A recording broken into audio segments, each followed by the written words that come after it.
Ya, pemirsa, kita kembali ke informasi terkait Menteri Pertanian Syahrul Yassin Limpo yang dikabarkan menghilang usai rumah dinas dan kantornya digeledah KPK pekan kemarin.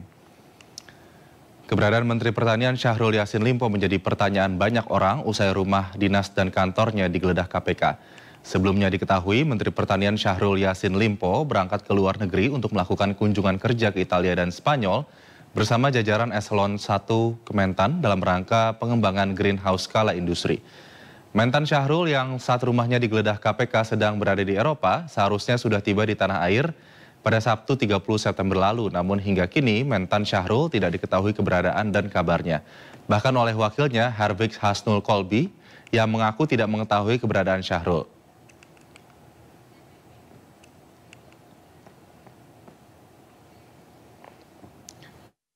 Sementara itu menyikapi kabar hilangnya Menteri Pertanian Syahrul Yassin Limpo, Bendahara Umum Partai Nasdem Ahmad Sahroni mengatakan belum kembali ke tanah air lantaran tengah menjalani pengobatan sakit prostat dan rencananya baru akan kembali pada 5 Oktober besok.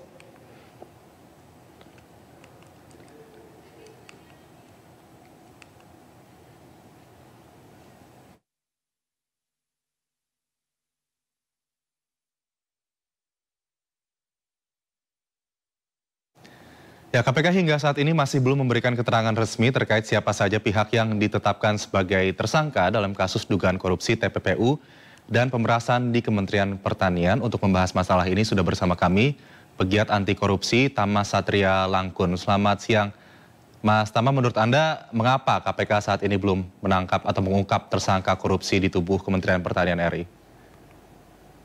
Saya rasa memang KPK masih mendalami informasi-informasi yang dimiliki, kemudian juga menggabungkan hasil penggeledahan yang kemarin sudah dilakukan.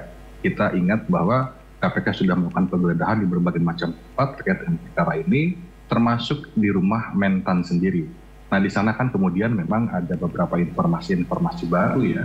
Ada penggeledahan sejumlah uang yang kemudian sudah disita, termasuk beberapa belas pucuk senjata api. Jadi memang saat ini KPK saya rasa masih memastikan hal-hal yang dibutuhkan begitu untuk kemudian mengumumkan orang-orang yang sudah ditetapkan sebagai tersangka.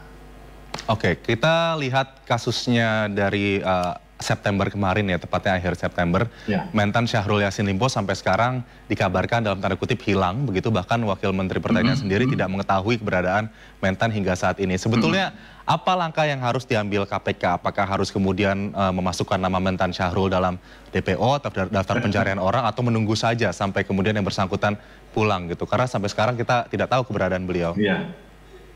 Ya, saya rasa ini sesuatu hal yang menarik ya, karena memang secara hukum pun juga belum ada yang diumumkan sebagai tersangka. Nah, terkait dengan hilangnya Mentan, seingat saya pagi tadi juga sudah ada beberapa yang klarifikasi, mengkonfirmasi, diantaranya juga Pak Presiden, dia mengatakan bahwa sabar saja, tunggu saja, kemungkinan akan segera kembali ke tanah air. Dan beberapa juga berita menyampaikan tanggal 5 akan kembali ke tanah air karena memang Pak Menteri dikabarkan sedang berobat juga begitu sebelum kemudian kembali ke tanah air. Nah, itu situasi yang kemudian kita dapatkan dari pemberitaan. Namun terkait dengan apa yang sudah dilakukan, saya rasa itu kembali kepada KPK. KPK merasa perlu nggak memastikan bahwa saksi-saksi harus ada di Indonesia. Kalau kemudian saksi harus ada di Indonesia, saya rasa KPK juga bisa punya opsi yang namanya melakukan pencegahan. Atau orang bilangnya pencekalan, tapi yang lebih itu pencegahan. Mencegah seseorang ke luar negeri. Saya rasa KPK bisa melakukan hal itu, tentu saja bukan dalam kapasitas sebagai tersangka atau apa, karena KPK juga ketika butuh saksi tersebut dilarang ke luar negeri, saya rasa KPK juga bisa melakukan pencegahan. Tapi lagi-lagi, ini kembali kepada proses penyidikan. Apakah diperlukan atau tidak? Karena syarat pencegahan, syarat penahanan, itu semua adalah kembali kepada kewenangan penyidik dan kebutuhan proses penegakan hukum. Oke. Tapi opsi itu ada. Mas Tama, ini kan ada. Ya, opsi itu. Ada pemerasan, ada gratifikasi, ada tindak pidana pencucian uang. Itu 3 hal yang kemudian menjadi ranah KPK untuk melakukan penyelidikan. Kalau di tubuh Kementan sendiri, Anda melihat kemana fokus KPK untuk menelusuri kasus ini? Saya rasa ketika kemudian disebutkan yang paling pertama itu adalah pemerasan, maka di situ ada pihak yang diperas. Nah, yang diperas tentu saja dia tidak bisa dipidana karena dia dianggap sebagai korban. Beda dengan penyuapan. Kalau penyuapan yang diproses adalah pemberi suap dan penerima suap. Kalau pemerasan yang memberikan uang tentu tidak bisa dipidana karena ada upaya, karena dipaksa di sana, ada unsur paksaan di sana. Jadi yang paling pertama tentu harus fokus pada perkara-perkara tindak pidana asalnya, yaitu korupsi, di mana pemerasan tersebut saya rasa harus menjadi hal yang menjadi prioritas. Karena kalau kita bicara soal pencucian uang, dia adalah tindak pidana yang butuh tindak pidana asal, gitu. Jadi saya rasa kalaupun KPK menangani pencucian uang, itu pasti ada tindak pidana asalnya. Apa itu? Ya sudah pasti korupsi. Nah, dalam hal ini korupsi adalah pemerasan, begitu. Jadi kalau saya lihat arahnya tentu saja KPK akan mendalami pihak-pihak yang punya jabatan, pihak-pihak yang punya kewenangan.